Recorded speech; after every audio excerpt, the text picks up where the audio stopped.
punya masalah. Masalah ini berulang lagi. Itu tandanya Allah lagi pengen ketemu kamu lewat hikmah masalah ini. Artinya kan ada yang belum selesai di dalam. Ketika ada yang belum selesai di dalam, kamu butuh waktu jeda dulu nih untuk membaca tubuhmu mau bicara apa. Kalau sakitnya di dada, itu artinya dia menyimpan kemarahan yang ditekan, dipendem. Hari ini kita akan bicara tentang yang nggak jauh dari tubuh ya Teh ya. Iya. Kita akan mulai dari yang namanya benih-benih realita atau benih realita. Betul, benih ini sesuatu realita. hal yang baru Belum mungkin familiar nih. Ini monggo Teh Feby mungkin bisa diuraikan terlebih dahulu, nanti teman-teman yang mau bertanya langsung silahkan. Iya. Silakan Teh. Teman-teman semua, sesuatu hal yang baru untuk pada akhirnya kita perbincangkan pada hari ini. Tapi kenapa tema ini diangkat? Karena yang private offline dan online itu udah sangat banyak sekali Mas, ratusan orang. Sehingga kita udah ketemu polanya, kan patternnya aku kirim Mas Hendra ya, yang bagan itu kan. Sehingga dari situ terlihat itu, mengapa realita ini terjadi, apa sebetulnya penyebab dari realita ini. Nah, Mas Hendra dan teman-teman semua, jauh sebelum sebuah realita terjadi, disadari atau tidak disadari, kita lebih dulu menanam benihnya dulu tuh Mas. Jadi sebelum ada realita terjadi, kita menanam benihnya dulu. Kalau kata istilah dosenku yang dulu, sebelum ada tukang pos, sebelumnya kita udah request dulu paketnya gitu. Baru ada tukang pos, kan kita kan di Abundant Revolution selalu bilang, ring satu kita tuh tukang pos kita semua tuh, yang pasti ngirimin paket tuh, ngirimin pesan, pesannya apa, kamu ngerasain apa. Aku kesel, marah sama pasanganku. Ada lagi aku dibohongin terus nih sama kolegaku. Atau aku terjebak dibuat satu situasi, aku ditipu. Nah, sadari sama teman-teman semua bahwa realitamu saat ini, kamu bertemu sama siapapun itu. Mereka semua yang hadir dalam kehidupanmu, jauh sebelum mereka hadir, itu benih realitanya kamu tanam dulu. Pernah kamu tanam, disadari atau tidak disadari. Nah, benih realita ini terjadinya di mana? Bagaimana sebuah benih realita ini tersimpan, tertanam di dalam tubuh kita? Benih realita itu masuk ke dalam tubuh kita, tertanam, dia lewat 5 panca indera kita, Mas Hendra. Terutama di leher ke atas ini. Terutama di sini. Jadi benih realita itu tertanam pertama kali dari panca indera kita, mata kita melihat, telinga kita mendengar, hidung mencium pembauan, lalu hati kita merasakan setelah 5 panca indera ini merekam. Jadi pada saat kamu mengalami satu fase kehidupan dalam kehidupan kamu, uniknya Mas Hendra, benih realita ini tertanam pertama kali kita di dalam kandungan.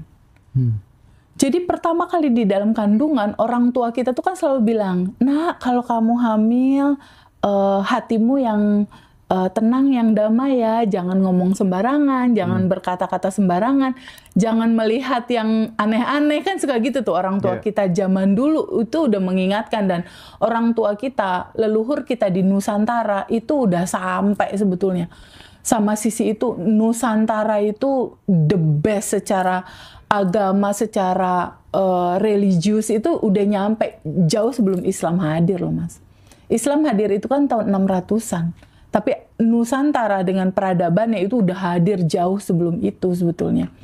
Jadi si benih-benih yang tertanam di dalam bawah sadar kita itu tertanam dari sejak di dalam kandungan berupa apa?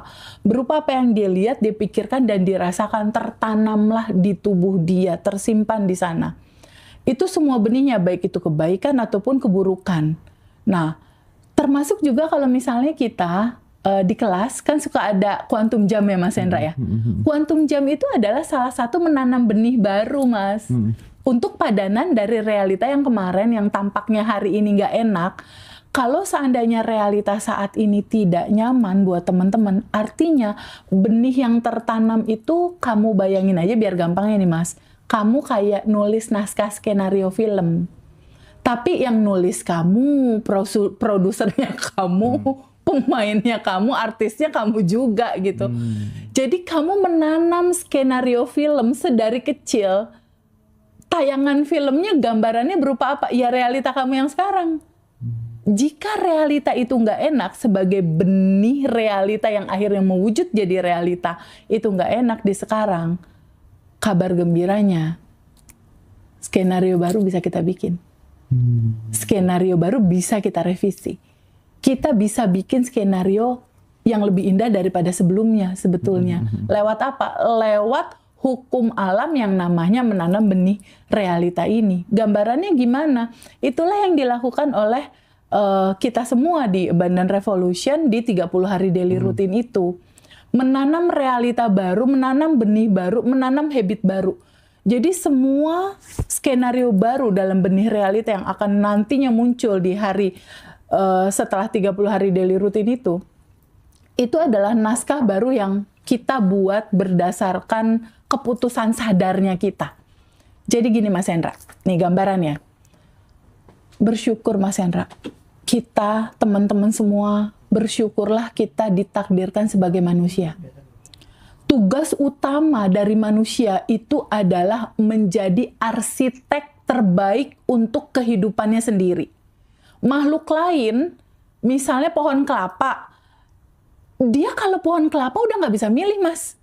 Si misi jiwanya udah aja jadi kelapa gitu. Pohon jagung, misi jiwanya udah aja jadi itu. Kera ya misi jiwanya jadi itu. Hanya makhluk yang bernama manusia yang bisa merancang hidupnya dengan begitu banyak warna dalam pilihan dia. Nah, tugas utama kita itu adalah menjadi arsitek terbaik hidupmu. Tapi kalau hidup aku lagi nggak asik, gimana aku ngerancangnya? Itu dia, dibutuhkan kesadaran dari kamu untuk kamu aware dulu. Di titik sekarang, aku dalam situasi seperti apa? Karena disadari atau tidak disadari, benih realita yang saat ini sedang berbuah di kamu berupa realita yang nggak enak, itu identitas lama.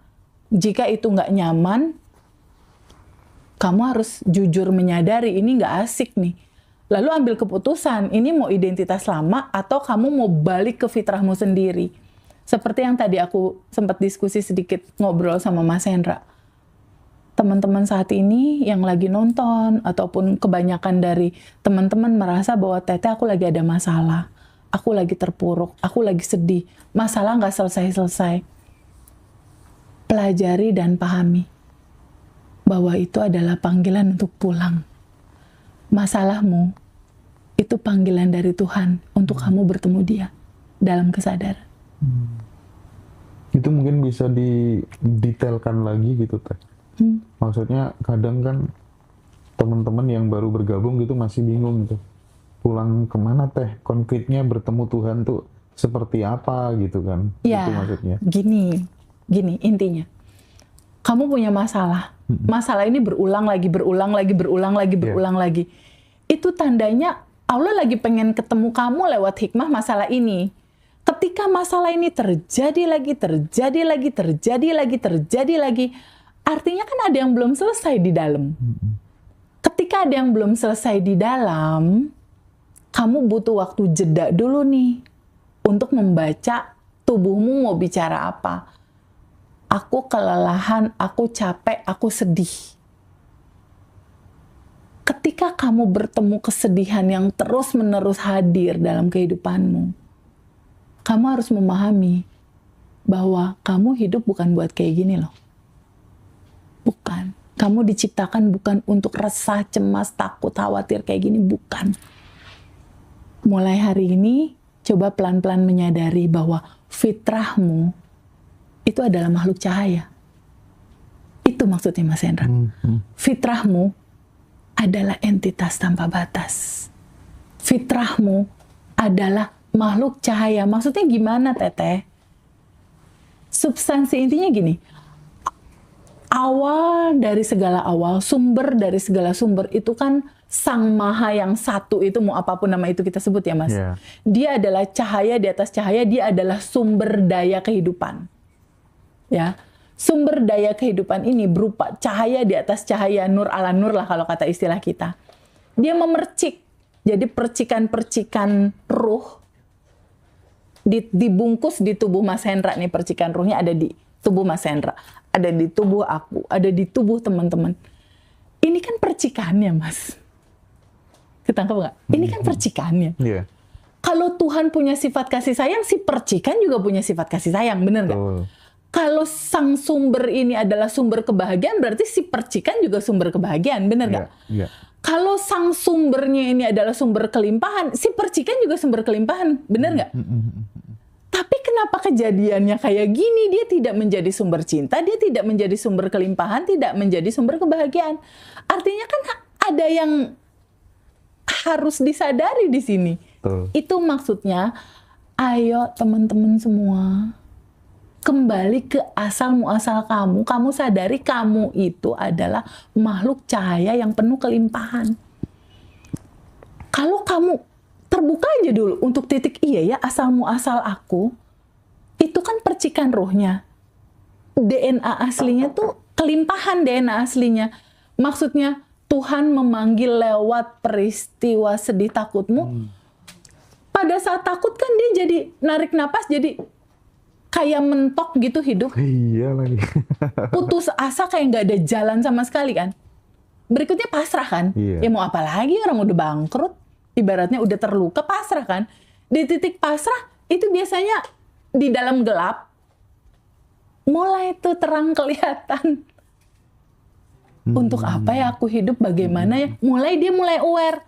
Oh berarti aku bukan tubuh fisik yang daging begini doang. Bukan. Iya. Itu maksudnya waktunya kamu pulang kepada Tuhan. Waktunya kamu pulang kepada Tuhan bukannya meninggal, Mas. Bukan. Tapi waktunya kamu menyadari bahwa kamu adalah percikannya. Mas Hendra dan aku hadir di momen kali ini dalam visi jiwa yang kita ingin menyampaikan ke teman-teman di dalam situasi apapun yang saat ini teman-teman rasakan.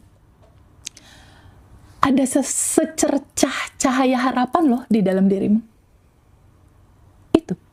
Dalam ketakutanmu, dalam kebingunganmu, dalam resahmu, Allahnya ada loh di dalam dirimu. Itu Mas yang mau dibilang di kelas tuh. Oke. Allahnya ada loh di dalam dirimu, bentuknya percikan. Ada loh. Itu loh yang harus kamu melek. Ini bangunin yuk. Yuk kita hidup bersama sang cahaya ini yuk. Di mana dia membawa solusi, dia membawa segalanya. Cuma memang ada syaratnya, Mas.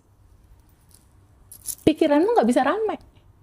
Untuk ketemu dia, untuk ketemu sang cahaya yang menjadi solusi, pikiranmu nggak bisa rame. Kamu harus nyamain frekuensi. Nggak bisa, nggak sama frekuensinya. Jadi ini nggak ada jalan, Mas, sebetulnya. Nggak ada jalan di luar, nggak ada solusi di luar. Karena tubuh kita cuma punya dua pilihan. Ketika realita datang, mau kamu tolak, kamu dorong, aku nggak mau, aku nggak suka, dia yang salah. Mau kamu blame, mau terus saja kamu tolak, atau kamu terima. Kenapa diterima? Perjalanan hidup kita kan udah cukup panjang nih, Mas. Mungkin kesedihan, kemarahan, ketakutan yang terjadi sama kita, mungkin ini warisan dari sejarah DNA keluarga kita juga nih, yang nurunin kemarahan terus. Ini kan harus diputus. Ketika ini hadir untuk kamu selesaikan dengan cinta, lalu kamu menolaknya, datang lagi dia. Ditolak lagi, datang lagi dia. Lama-lama kamu capek. Iya, bener. Karena nyelesainnya bukan dengan menolak. Dengan melihat bahwa oke, aku adalah jiwa. Jiwa ini kan memang defaultnya jadi ruang suci untuk merasakan semua spektrum rasa. Terus kalau defaultmu memang jiwa ruang, Mas Hendra, untuk merasakan semua spektrum rasa, defaultmu udah begitu, terus kamu tolak, kamu berantem, Mas, sama diri kamu sendiri itu. Iya, nggak selesai-selesai, Mas. Sampai pada akhirnya kamu mentok, akhirnya nyerah juga. Mending dirasakan aja sensasinya kayak apa, dirasakan utuh ya. Pelan semua gitu aja ya. Pada saat peristiwa nggak enak terjadi, duduk dulu aja untuk, Oke, ini kemarahan, ini kesedihan. Sadari untuk menerima bahwa kita nggak bisa menolak realita ini. Kamu duduk untuk menyadari, menerima bahwa kehidupan ini adalah keutuhan. Ada siang, ada malam. Ada terang, ada gelap. Ada siang, aku terima sinar matahari datang, berikutnya malam, gelap. Aku juga harus terima. Karena keutuhan, Mas Hendra. Dalam perjalanan Mas Hendra dan aku, kan juga nggak semuanya muji, kamu juga tahu. Dalam perjalanan aku, nggak semuanya TVB keren, materinya bagus lah. Enggak, Mas, banyak juga aku dibilang guru palsu lah, murid palsu, guru palsu, dan lain-lain. Ya itu semua cinta aku lihat, Mas. Kenapa? Yang muji kebahagiaan, kebaikan, rasa nyaman, ini cinta. Yang ngefitnah, ini kan balancingnya. Atau yang ngejelekin, ini kan penyempurnaan. Ini kan keutuhan. No problem gitu. Jadi sadari bahwa realita yang gak enak-enak ini, semakin kamu tolak, semakin tolak, dia gak selesai-selesai. Ketika kamu menolak, dia balik loh, Mas. Jadi pada saat kita nolak, energi kita 10, dia 25 loh. Ngehantem kita. Itu mah kisah nyata banget dari sahabat aku, Mas. Awalnya utang dia 10 juta. Looping lagi, Mas, jadi 50. Wah, nolak lagi kan. Looping lagi jadi 100. Looping lagi jadi 500. Looping lagi jadi 1M. Sampai pada akhir dia duduk untuk nerima, lalu dia gali akar. Iya ya, aku pernah punya luka. Gali, duduk. Simple sih sebetulnya. Solusi dari semua permasalahan ini simple. Kasih ruang aja dirimu untuk meluangkan duduk bersama rasa. Dan kemarin juga kan kita udah sempat ngobrol sama Mbak Diah tuh. Melarutkannya kan cuma 90 detik. Iya. 90 detik doang sebetulnya. Di titik kita, oke, aku terima rasa yang gak enak ini, duduk. Mau kamu nangis, mau banjir, wes gak apa-apa. Duduk, terima, tarik napas, hembuskan. Nah, cuma uniknya di slide yang mau kita bagikan besok ini, ternyata aku terkaget-kaget sama materi yang David Hoskin itu. Indikator tentang force and power itu, dia ukurannya adalah sistem syaraf tubuh yang menegang dan tidak menegang. Jadi ternyata semua lapisan endapan emosi itu, dia tersimpan di susunan syaraf tubuhmu. Kepala, di leher, di dada, di tulang belakang, di sendi-sendi tangan, di perut. Dia tersimpan di situ. Stag energinya di situ. Energi itu apa? Energi itu adalah perasaan yang kamu tolak. Itu energi yang terekam, tersimpan, stuck, nggak mengalir gitu. Karena naturalnya energi itu seperti air. Dia harusnya ngalir, lalu udah ngalir gitu.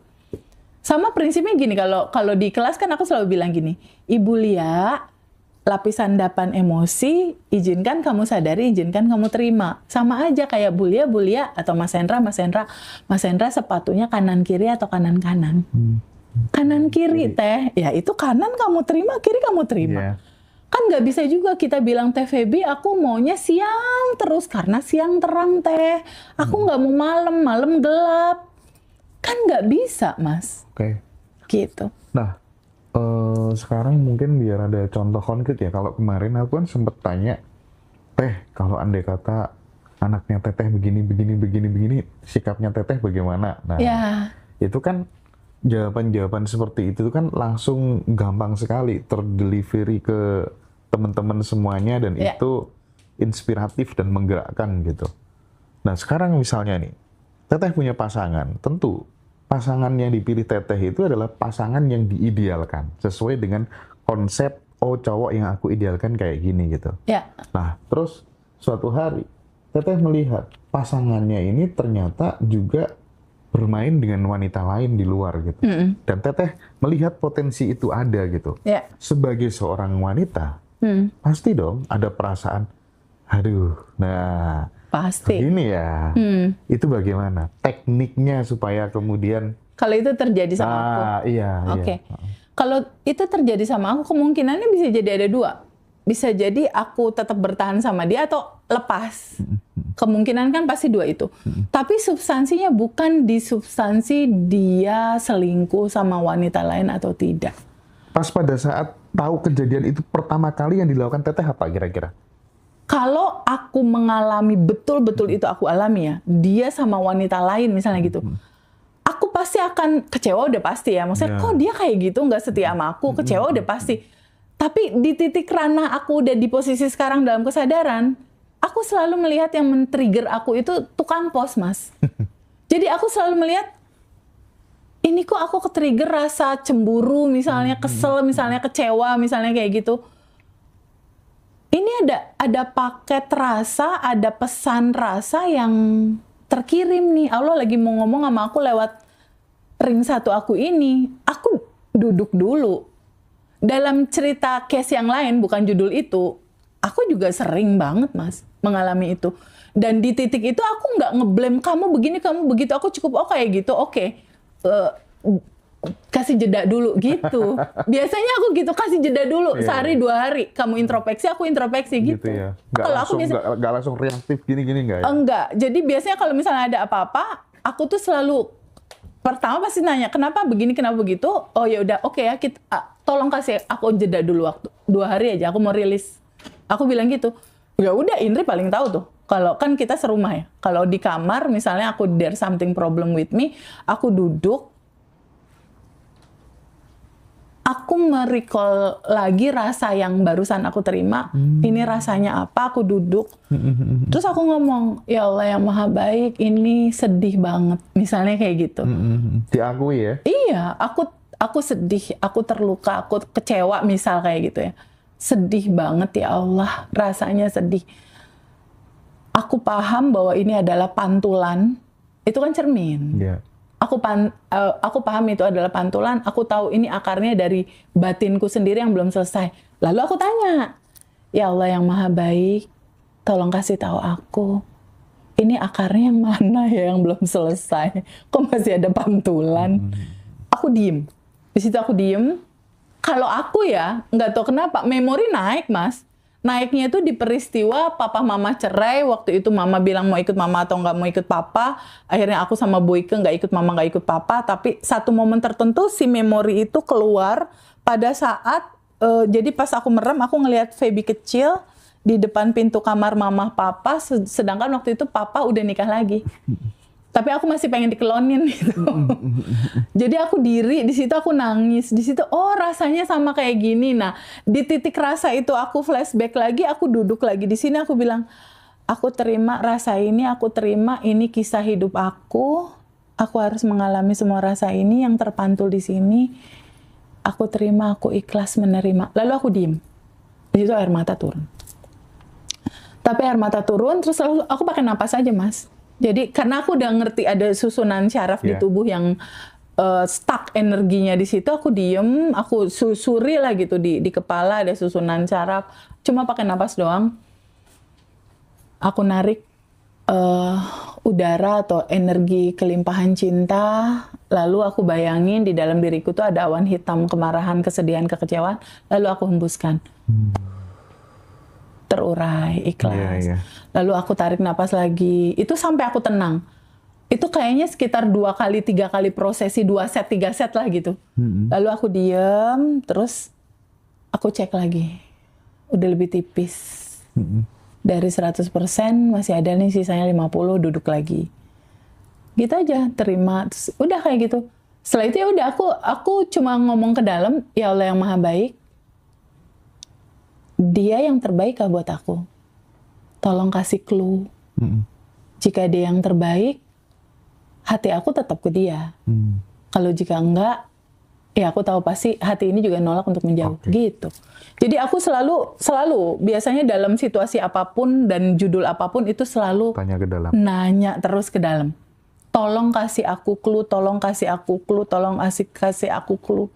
Setelah rilis tapi ya, setelah rilis baru aku nanya. Tapi biasa-biasanya ya akhirnya membaik lagi aja seperti biasa gitu. Kayak gitu. Oke, menarik. Jadi memang penting sekali kalau kita mau merubah identitas, itu pertama tentunya keputusan diri dulu nih. Kita dalam diri yang dalam kesadaran kekurangan, ketakutan, atau kelimpahan. Kembali lagi yang tadi aku bilang, teman-teman biar gampang deh, pahami aja bahwa sejatinya kamu adalah percikan ruhnya, kamu makhluk cahaya. Maksudnya, penderitaanmu adalah indikator kamu dipanggil untuk bertemu sama Allah, maksudnya itu begitu. Itu termasuk sakit juga itu ya? Iya, termasuk sakit. Nah, kembali ke masalah sakit nih. Pelan-pelan pahami sama teman-teman. Gini, Mas Hendra, tubuh manusia. Ini tubuh manusia, tubuh Mas Hendra, tubuh Mas Habib, tubuh aku, tubuh teman-teman semua. Sadari sama teman-teman bahwa tubuhmu ini punya kapasitas yang terbatas untuk menampung lapisan endapan emosi yang tidak terurai, Mas. Banyak yang sakit ya? Iya, banyak ya. Nah, ini nih, aku mau terangkan teman-teman dengerin ya. Bahwa tubuh kita ini punya kapasitas terbatas, Mas. Jadi, kalau kata kita mah disk drive, hard disk, kan ada kapasitasnya ya 10 giga, 50 giga misalnya kayak gitu. Kebayang nggak sama teman-teman semua, kalau kita tidak punya skill melepas semua data lapisan endapan emosi tertimbun penuh. Nah, ketika kamu sakit GERD, itu artinya GERD diabetes. Udah muncul nih penyakit di tubuh nih, udah kerasa nih asam urat nih. Mau sholat jalan aja sakit, jalan aja kelelahan kronis misalnya. Penyakit, itu tandanya tubuhmu udah nggak bisa nampung lagi. Udah nggak bisa nampung lagi lapisan endapan emosi yang terkukung stuck di tubuhmu. Tubuhmu tuh udah menjerit, keluarlah penyakit. Macem-macem, Mas. Kalau sakitnya di dada, itu artinya dia menyimpan kemarahan yang ditekan, dipendem. Itu dasarnya dari jurnal Harvard, jurnal satu universitas terhebat di dunia. Kalau sakitnya tiroid, pernah dengar nggak ada teman yang sakit tiroid? Tiroid itu kan menyangkut metabolisme tubuh. Itu dari apa, Mas? Dari rasa yang diabaikan. Dari rasa yang tidak dihargai. Dari sebuah rasa yang, aku mah keberadaannya tidak diinginkan. Dari situ. Nah, kalau sakit di paru-paru, itu dari rasa kecemasan yang dalam banget. Cemas sepanjang hidupnya tuh dia terasa cemas. Sehingga dia kena ke paru-paru, ujungnya kemana? Asma. Lalu kalau ada yang sakit liver, banyak kan ya? Aku kadang waktu itu bertanya-tanya loh. Ada satu orang tua temenku, dia sangat baik, pokoknya udah bersih lah, maksudnya kayaknya nggak pernah nyakitin orang gitu. Tapi kenapa dia sakit liver ya? Ternyata sakit liver apa coba? Apa? Ada luka, kemarahan, kekecewaan sama orang yang dia belum maafin. Dia nggak maafin, dia nggak melepaskan. Jadi kayak ada sakit hati tapi pokoknya ini sakit hati aku bawa mati gitu, Mas. Kalau tumor itu rasa tidak dicintai. Rasa tidak dicintai, ada sebuah pengkhianatan. Pengkhianatan yang terjadi entah sama siapapun gitu, entah pasangan, entah anak, entah teman, entah adik, entah kakak. Atau mungkin ada sesuatu yang nggak bisa dia ekspresikan, itu juga bisa jadi ya. Betul, nggak terungkap. Ya itu dia, jadi ngendep gitu. Makanya kan tadi aku sempat kirim satu slide Mas Hendra ya, bahwa solusinya kita cuma butuh memberi ruang doang yang lebih lebar biar rasa itu bisa terurai, bisa terlepas gitu. Dan perenungannya gini, Mas Hendra, hidup kita cuma sekali ya. Kita tuh yang namanya manusia dikasih keistimewaan, dikasih kendaraan namanya tubuh. Terus kalau bukan Mas Hendra yang sayang sama tubuh, siapa yang mau sayang? Benar banget. Kalau bukan teman-teman yang sayang sama tubuh teman-teman, siapa yang mau sayang? Orang lain nggak bisa bantu kamu, sayang. Kalau kamu mencintai kehidupanmu, kalau kamu mau mensyukuri semua perjalanan hidupmu, dengerin suara tubuhmu. Cara ngedengerinnya gimana teh? Kalau yang saat ini lagi sakit, dia lagi ngejerit itu, lagi ada yang minta dilepas itu, coba aja kamu perhatiin. Ini tim kita ada yang sakit geret nggak? Nggak ada. Sebelum ngomong keluar, aku mau nanya dulu nih sama anak-anakku. Ada yang sakit geret nggak? Ada yang sakit mah nggak? Ini kalau ada yang sakit mah mesti ngobrol sama Teh Feby ini. Ada yang sakit migran nggak? Asam urat ada nggak? Itu tandanya lagi penuh dan itu butuh melepas.